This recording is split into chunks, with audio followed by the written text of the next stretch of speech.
Okay, so I'm joined here by Dave Jones, who is really probably better known as Zed Bias.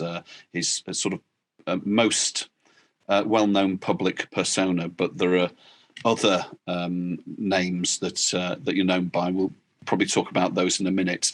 But this series of interviews is basically where we're talking to people who have broken ground in music.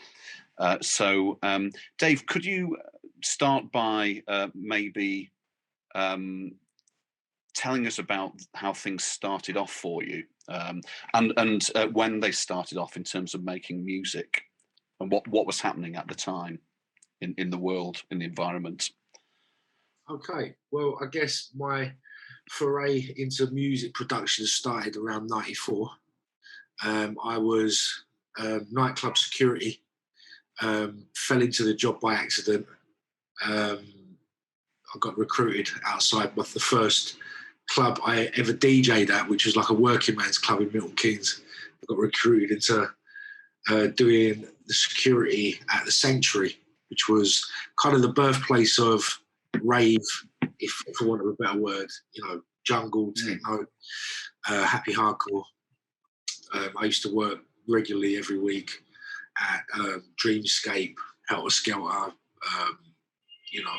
all sorts, Evolution, Jungle Fever, these very, very early seminal parties. And they used to have like 2,000, 3,000, 4,000 capacities. So pretty big for the time. And during this time, I was taking record boxes of the DJs, walking with them through the venue and then going up to the decks with them and seeing actually close hand what they did. Sort of got very wowed by it. And I reckon after 6 months, I thought, actually, this is what I want to do.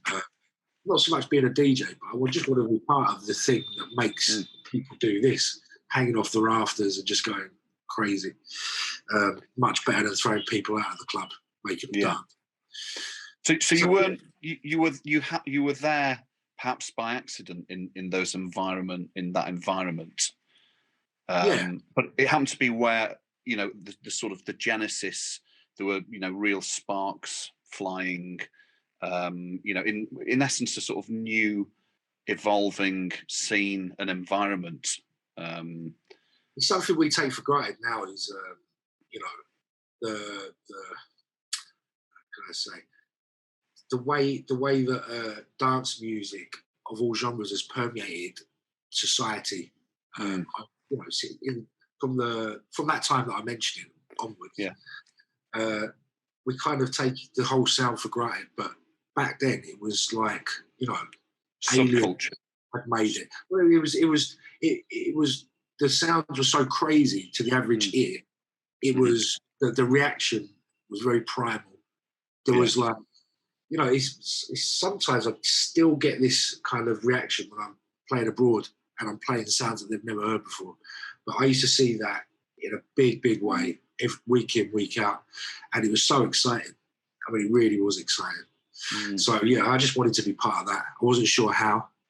But as you, leave yourself open to things and, you kind of set an intention, I think things can fall into your path. It's just whether you choose the opportunities that are kind of presented to you. And it was kind of, a series of random things happening, which included me travelling to Tel Aviv around the same time, not being able to find a way home. And then my dad flying me to Germany to go meet him and work with him as a bricklayer. And then me earning that money to buy my first sampler and then going home and then just learning that. Because, how much Akai's used to cost then. It was a good 1,500 quid, easy, just for an S2000. So there was no way. They weren't really accessible, those things. You had to go to, a serious effort. And there weren't, were there many... cost 10 grand to anybody. A decent thing to put music out with a mixing desk. Cables used to cost, a decent cable, 15, 20 quid, unless you went to Tandy and risked everything, just little compressors, things that we take for granted as plugins. These would all cost £200 to £500 even back then, or secondhand. So I begged, borrowed. I had a real ramshackle studio when I made Neighbourhood, but through will and just listening to the music all the time and hearing it in the club where I've been working, it just I don't know, it became like an obsession to be able to do it. And I was making breaks at the time. I got signed to DMC in '96, making new school breaks. So by the time I had my garage release, I was making breaks, but I was I still am friends with Steve Gurley, who not only was hugely influential in the blueprint for Jungle. He used to make Jungle Techno in '92 as part of Foul Play. They were signed to Moving Shadow Recordings, so hugely influential. But he also did the same with Jason Kay on the label Social Circles in terms of the beat, the blueprint for a UK garage beat. And we were friends. We'd sit down, drink tea, smoke cigarettes, and play each other's stuff. I'd sit in his studio all the time. He used to lend me bits and pieces. He used to send me away with samples. It's very, very easy to sit here and say, I did this, I did that. But it was through a lot of help from my friends at the time I was able to pull it off. So it was this. It sounds like you're kind of describing a community. Yeah. Sort of an impetus, a scene, a group of people who were actually. You could maybe specify whether it was collaborative or just community where people were helpful. I think it was a bit of because it was such an exclusive thing. Like this year, I'm wondering how many kids are asking for CDJs and controllers and everything, because they want to be a DJ. Back then, it wasn't something that your average person wanted to do. Very small group. Yeah, so the people, like the amount of DAT machines in Milton Keynes back then, I could pretty much tell you exactly who owned one, because I made it my business to know, because I couldn't afford to buy one. And I made a beeline for these people every time I made a tune so I could get mine recorded digitally. Mini discs were even more invented then. And it was a huge expense really buying a DAT machine. Got one in the end, obviously, but just starting off, that was, you needed to know who was doing stuff in your community and who was down for your cause. And then, it was about reciprocation. And not a lot's changed there, I think. It's just the way we do it and the levels we can do it to. And the ground that we're covering now is international. Like, I'm talking to you from Mumbai now. Imagine doing that in '94. Yeah. So obviously the technology and everything, the lack of it played a massive part in the options open to me at the time. Makes it even more unbelievable how it all happened, Like how. So, there's perhaps a sense of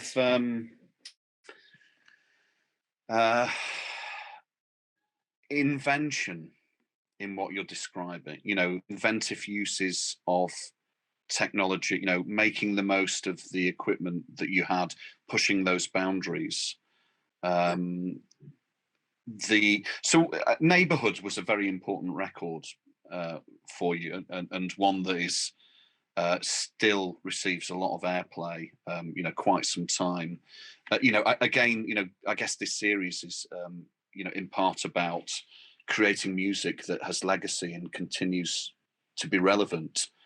And that record sounds as fresh today as it did when it was made. And how did you do that? How did that happen? Is it because people, what was created was it was defining and has never really gone away, as those sort of sounds, or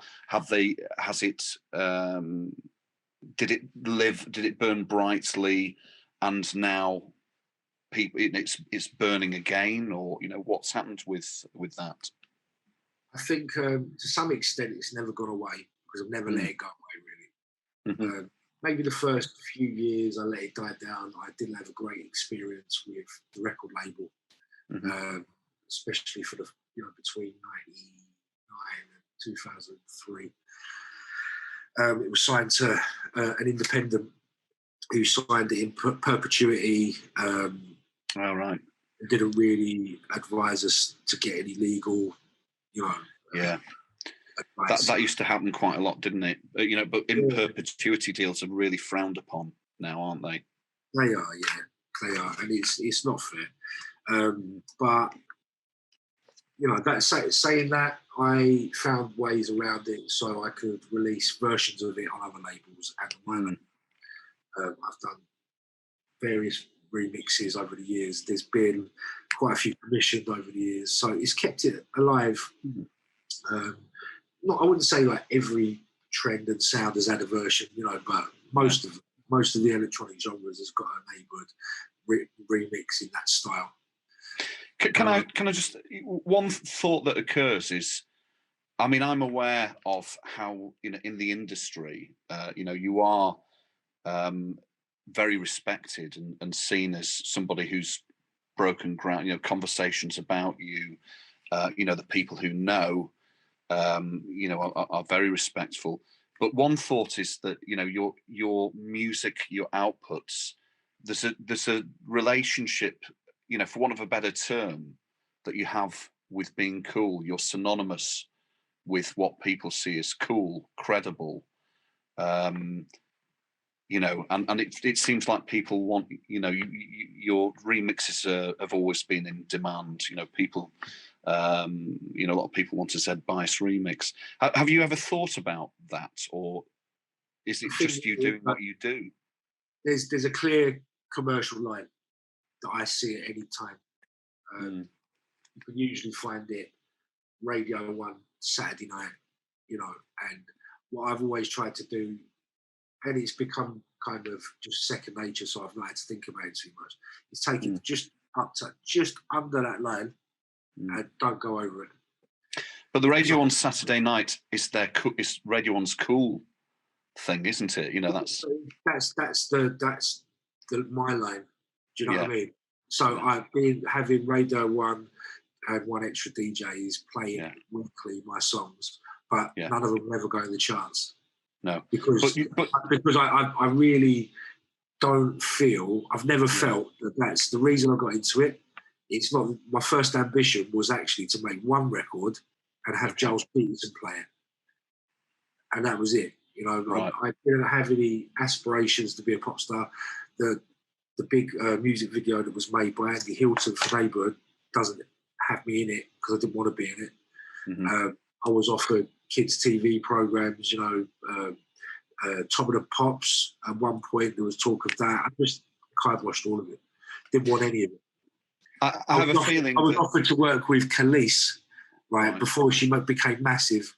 Tracy Thorn, Everything But a Girl. There was two studio sessions on the table.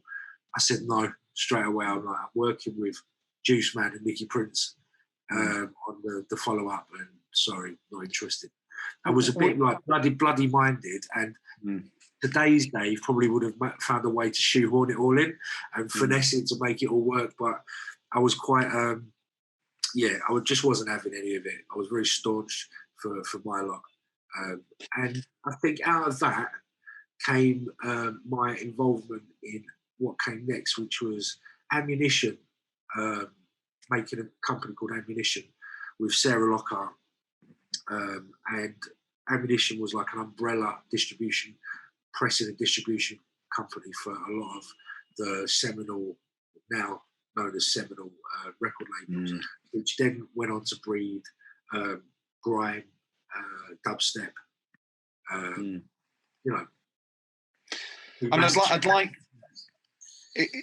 I'd like to try and sort of dig into, the people who are watching this. This is this idea of how do you make seminal recordings, which you have done time and time again. So there's a picture emerging that is I don't know, sort of that maybe you can't. It's harder to do that in mainstream pop. You know, the sort of, you can't be the pioneer if you're living in mainstream pop. There's a sort of loose rule that says the more you sell, the less cool you can be. You know, and you seem to be in. There seems to be a quite a strong relationship between, you being perceived as cool by cool people. You know, people who are thoughtful. I'm always going to be a producer's producer, really. You know what I mean?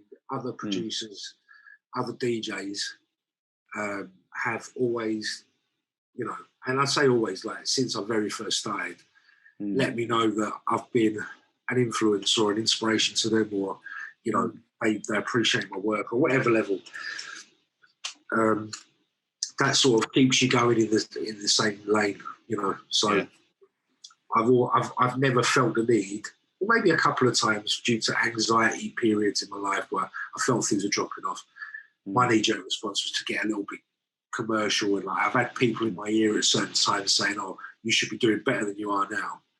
And then I've kind of weakened my resolve a little bit and tried something more commercial. But with hindsight, it's never worked because it was never my original blueprint for doing this. My initial intention for doing this was never to be rich. It was never to be famous. It was really all about contributing to something that amazed me, like that excited me, that I used to look at and listen to in my day job. And used to, sometimes I wouldn't be able to sleep. I'd be thinking about it that much. I used to daydream in my job with my dad, making muck and, you know, shifting bricks on a German building site. Literally daydreaming about making tunes, about bits of equipment that I didn't know, you know, how they sounded. I used to read Future Music and Sound on Sound and just completely just go into a different world, you know, like a lot of visualization going on. I didn't realise what it was at the time. I used to think it was daydreaming, but it was actually visualising where I wanted to be. And I suppose, in a way, it's happened exactly as I imagined it back then. I mean, you're eating, sleeping, breathing music still.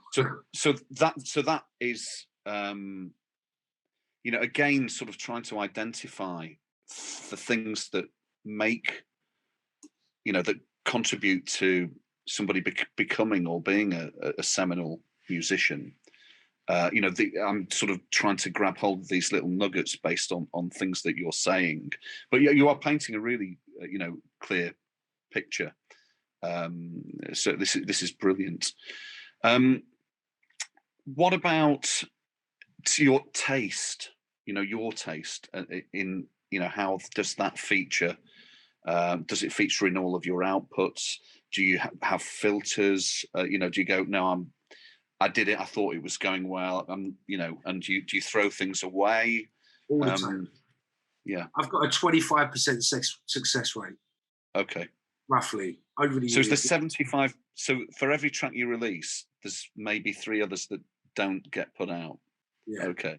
I've got roughly like 500 tracks released in my career, and there's at least, I mean, 2,500 on my hard drives, collaborations, tracks that I've produced, remixes, you know, all different kinds of things, and a lot of them. I mean, not so much the remixes and the productions with other people. There's more pressure to get it right then, but there was a hell of a lot of experimenting going on. I mean, I really drove myself mad for maybe a decade, you know, from the mid noughties through to like 2015-ish, trying to experiment, finding new avenues of kind of sounds and I don't know. Keeping it fresh. Keeping it fresh. Yeah. Not so much trying to reinvent the wheel, but keeping it fresh for me more than anything. Yeah. And finding avenues I could go down and get some kind of, you know, get a good year or two out of that. Do you know what I mean? It wasn't just, I wasn't looking for one hit or one, oh, I'm going to do one of those, I'm going to do one of those. I was like, right, okay. I used to make garage, don't make garage anymore. What am I doing? And I really, in those experiments, a lot of the time I thought, I wasted so much of my time. But actually, going back to it now, there has been so much use. I've gone back to demos that I made, all different kinds of places, various decades, and they've been used in the last 12 months. There's an NFT project I'm doing with, it's part of Leroy Thornhill's Meta Beats project, and some of the music that I've used for that is 20 years old, some is 15 years old, some is 5 years old. So all of these experiments that I thought were failed, they just didn't have their time. They were ahead. They were. There is that idea to say they're ahead of their time, but I think just they didn't have their time then, and they didn't have that was because they didn't have an application. There was, the application that I made it for, it wasn't that, and I didn't realise that, at that time, that I could then go on and sell the same piece of music as a 1 minute 10 loop for an NFT project.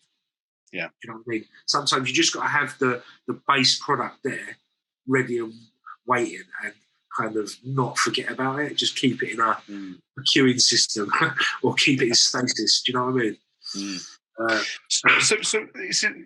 So when you're talking about applications, a lot of your music is played in clubs.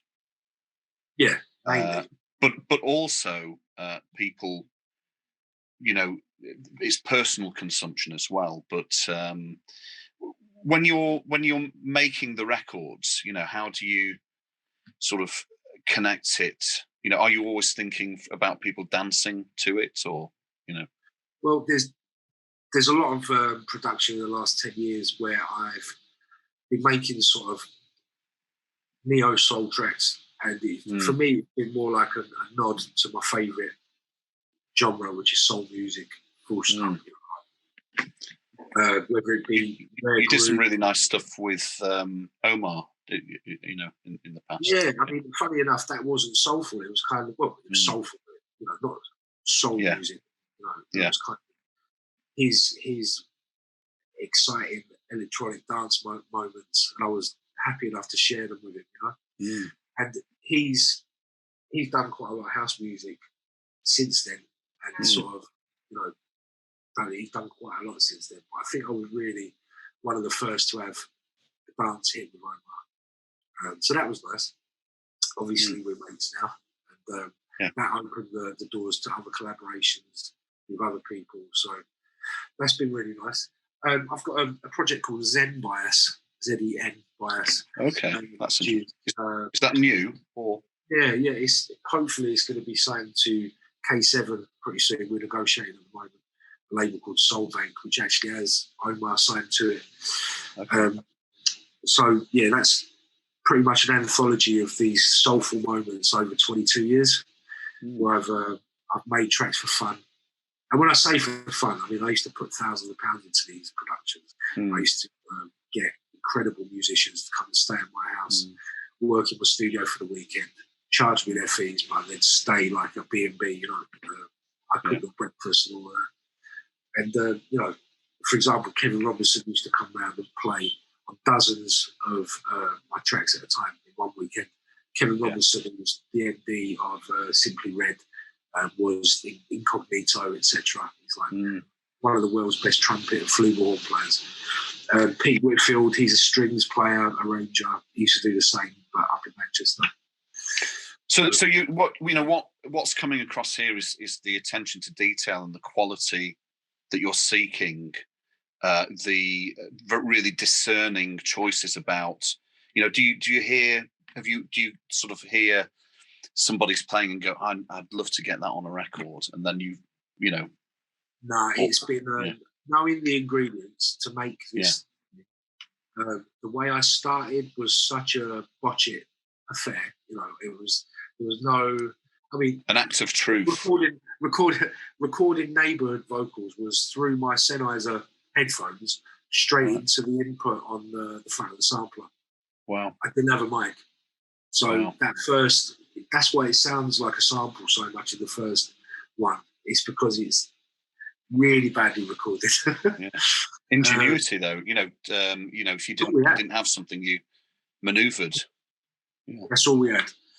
So yeah, I guess necessity is the mother of invention, isn't it? Yeah, it was then. But because I started out like that, I felt a constant little niggly itch that I couldn't scratch, and it was that big studio sound that I couldn't achieve.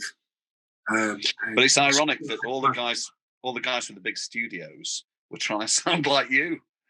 Right. One day, Tawate, from D-Light, Grooves in the Heart. Right. So he's the Japanese DJ producer behind that. He got his people to call me in 2000 and invited me down to a big studio in London. Asked if he could do a track with my MC Juice Man. Now, I guess I was his only way to this guy Juice Man, but he asked my permission, which was really sweet. Yeah. But then, right at the end of the session, translated through the lady that was with him, asked me how did I make a certain track. It was called Blind Faith by Futuristics, and it was freakishly the most spread wide stereo, gorgeous, because of the sample that I'd used, which was really spread and warm. But I guess I treated it in an aggressive way, and it kind of made the whole thing pump on the vinyl cut, and it was a really good cut. And I told him what I used, and he literally didn't believe me. I left there, and he thought I was lying. He thought I was just kind of secret, keeping my technique secret. But when I told him my studio setup, he was just, polite with him. It's not always what you've got; it's how you use it, isn't it? Really, with and knowing how to get the most out of what you've got. A lot of the time, mastering engineers used to bring the best out of it as well. I think those guys deserve a medal. Okay. The stuff that we used to give them, and then they would kind of make it sonically, thump in the club. Because but you need a great mix to do that with, though, Dave. Though, don't you? You can't. It's lovely of you to sort of pass on some of the credit and probably fair. It's a contribution, isn't it? But without a great mix, exactly. And there is no great mix coming off of a 16-channel cold desk that smells of rotten milk. That was probably originally nicked out of a pub on a Saturday night, and sold second-hand to me, probably. It was allegedly. Yeah, probably. But it, there were, I think, like 3 channels on it worked, but I only had 2. I had a stereo output coming out of the back of my sampler, so that's all I had. And I had a stereo Alesis compressor, which was just, it was standard, but it was, great records aren't made with these things. So what you've got to think is the stars have to align. I can get the best out of my equipment, get the best mix, but to move it into that big studio sound, that big sound, onto vinyl, the mastering engineers then got the massive job to do. Because at no point in my production am I using compression and limiting and big sparkly reverbs to get this lush sound. It's not there. It's like my whole stuff's made in a vacuum. I don't even think I had a reverb unit at that point. So any reverb would have to come from the original sample. But anyway, that's back then. We're a million miles away from that now, aren't we? Yeah, a lot of travel. There's been a lot of miles travelled, hasn't there? Including to get you to Mumbai. We're low on time, Dave. We've pretty much run out of time. But sorry, Tony, I could chew your ear off all day about these old days.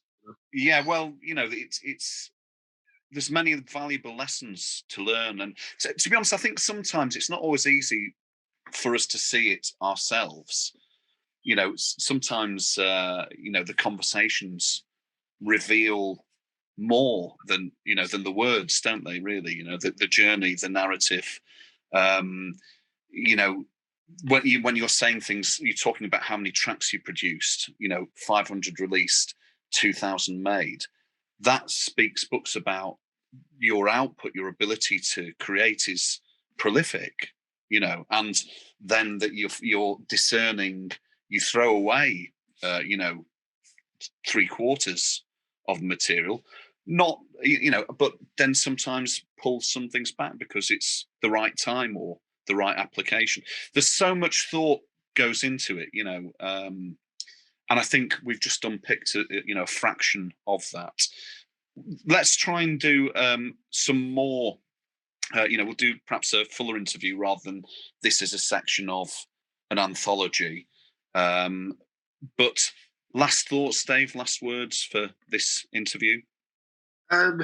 Well, just to put it into perspective, we were talking about me as a 20-year-old man. I'm 48 now, and I just hit Delhi for the first time the other day. Within 2 hours, I'd eaten a biryani and got to the studio with the hottest producer I would say in India, but I suppose in Delhi. Yeah, and Delhi's a big place.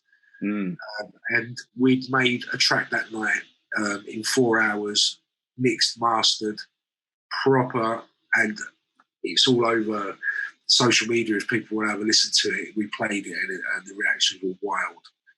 So still doing stuff with the potency that I was doing it back then, but just because of technology, I can literally roll into a city, make a banger, play it the same night, and then it's all around the world on social media within a few days.